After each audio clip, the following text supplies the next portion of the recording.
As the English continue to explore the New World and settle in America, the Old World battles rage on to determine if the colonization will be done under the Catholic or Protestant banner. Let's learn more about this fascinating part of history as told by the Not Just the Tudors podcast.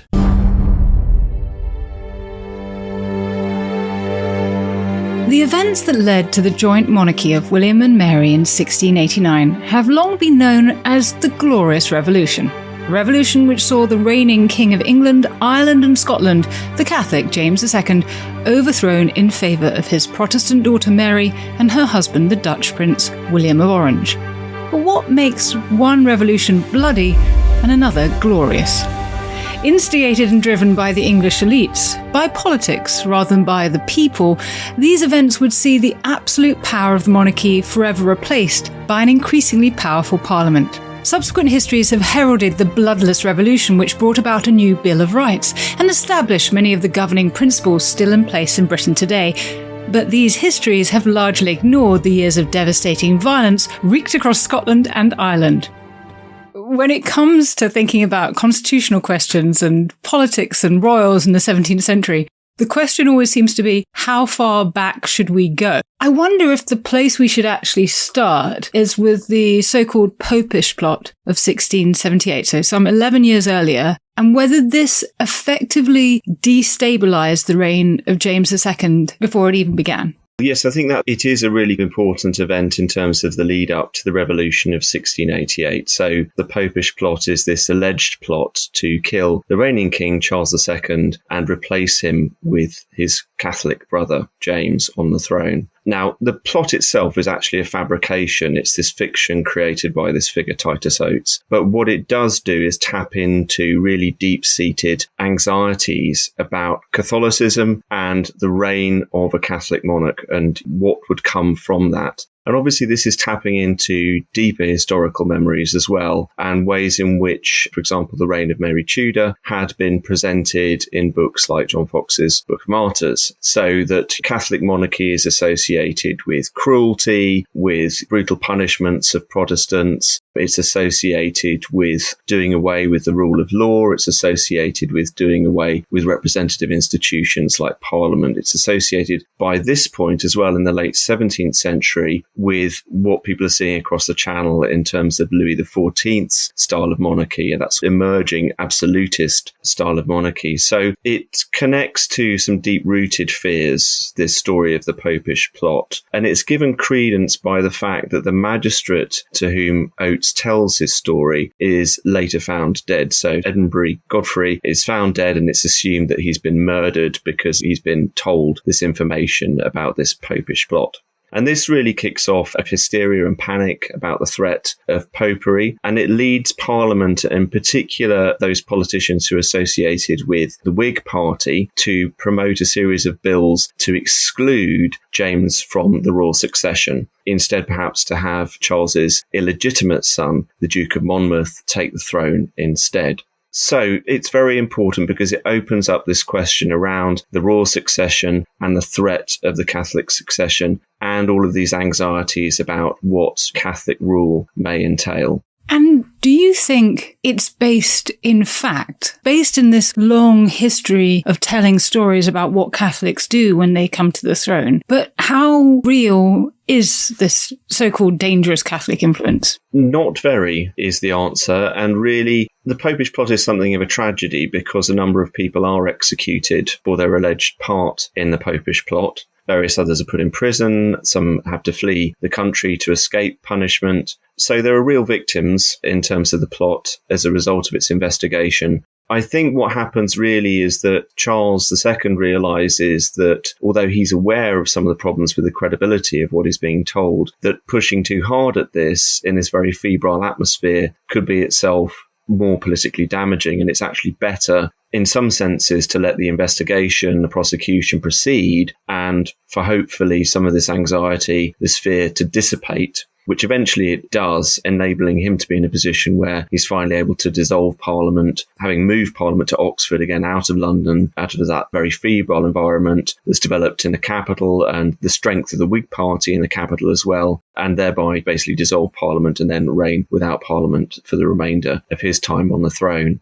So there have obviously been real Popish plots before in early modern English history. This isn't one of them. And in fact, I suppose the interesting thing is if we look a little bit further down the line, actually the real plotting that goes on is done by Protestants. The Rye House plot, where again, it's actually an attempt to assassinate James and replace him with the Duke of Monmouth and have a Protestant successor. Later on, we get Monmouth's rebellion in 1685. Where again Monmouth is leading a rebellion trying to take the throne instead of James II. So there is real plotting going on, there is real insurrectionary activity going on, but actually it's mostly associated with radical elements within the Whig Party, radical Protestants basically. I mean, this is a bit of a counterfactual, but was there any possibility of excluding James from the succession in favour of Monmouth, or even in favour of James's daughter Mary, the Protestant Princess of Orange? It's a good question. I think one thing is that it's very clear that Charles is himself deeply opposed to that. And he's so opposed to it that he's prepared to make concessions in terms of the powers that a Catholic successor will have, the so-called limitation measures, to reassure people that it won't be possible for all the things they fear a Catholic successor to do, to actually do. So he's ready to apparently concede bits of royal power, provided that it preserves the royal succession, but he won't concede on that point of the royal succession.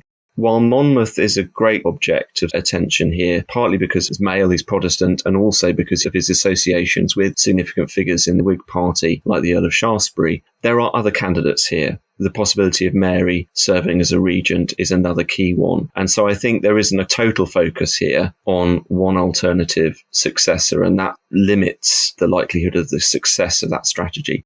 It becomes a counterproductive strategy, this campaign for exclusion and the anxiety that's being whipped up around the threat of popery, because particularly for more conservative members of Parliament, they start to get anxious about the kinds of strategies that are being used, popular political strategies, the encouragement of mass demonstrations, mass petitioning, and so on. And they become anxious about a return almost to the type of politics in the Civil War era. And there's a lot of talk at the time about 41 is come again, that this is going to bring England back to the disruption and the upheaval of the Civil War. And so I think that, in a wider sense, convinces significant sections of the political class that they don't want to really be pushing this line of exclusion. And the statements that are later made to reassure that body of opinion about how the Church of England will be protected, how English institutions, in particular Parliament, will be protected, go a long way to reassure people that this won't be the disaster or the nightmare that those who are stoking these fears of a Popish plot suggested it will be.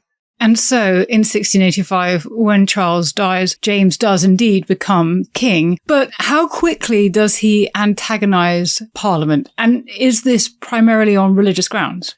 It is primarily on religious grounds, and it happens relatively quickly. The honeymoon is pretty brief. So in 1685, Monmouth leads a rebellion to challenge James's rule. That is suppressed pretty easily. One of the things that the later Stuarts have done is basically create a permanent military force that they can use as standing armies to suppress domestic rebellion. And there is, I think, a lot of support at that point in time for James and readiness to rally around him. And again, James is making all sorts of right noises about the way in which he's going to look after the Church of England, is going to respect the Church of England, is going to respect Parliament.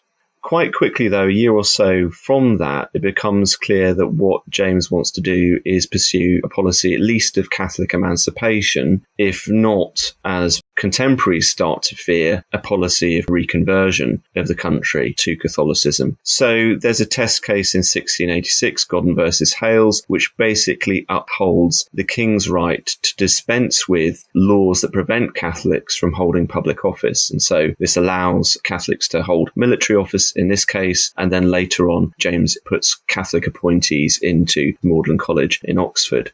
So he's starting to break the Anglican monopoly on public office in the second year of his reign. And then he kind of ramps up this policy. So he issues royal declarations of indulgence in 1687 and 1688, which basically say that he can suspend these laws that prevent Catholics from taking public office. So it moves from being about particular cases to being across the piece. And more than that, in that second declaration of indulgence, this is something that he insists is read out in church pulpits as well. So that it becomes something that is very much a public statement, the voice of authority, saying that this is the way that it must be in terms of suspending these laws. And he's also making moves here, which again are primarily driven by his aims in religious policy, but are also raising anxieties about what he wants to do politically and constitutionally, because these declarations of indulgence are prerogative measures. What he wants to see happen is basically for these laws to be repealed, taken off the statute books altogether.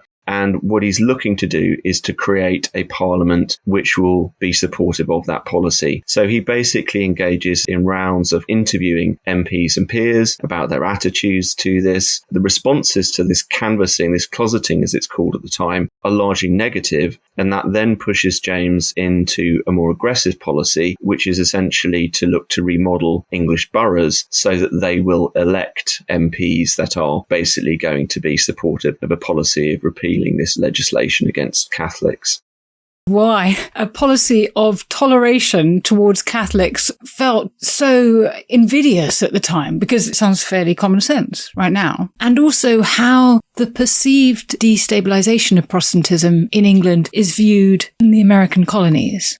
This international picture has to be factored into understanding the anxieties as well. So in broader terms, this policy of toleration is problematic in other areas as well. And again, we come back to this idea about these policies of toleration running up against the intolerance of the majority. So particularly in England's colonies in North America, especially in New England, the so-called Bible Commonwealths have effectively erected their own quite persecutory regimes, which are basically intolerant of other Protestant groups and non-Protestant groups as well. And James's policies in North America start forcing through this same policy of religious toleration in the colonies too, with similar kinds of anxieties and opposition arising as a result of that. And so it is generating anxiety, this policy of toleration, not just in England, but also in other parts of the British Isles and also in North America as well.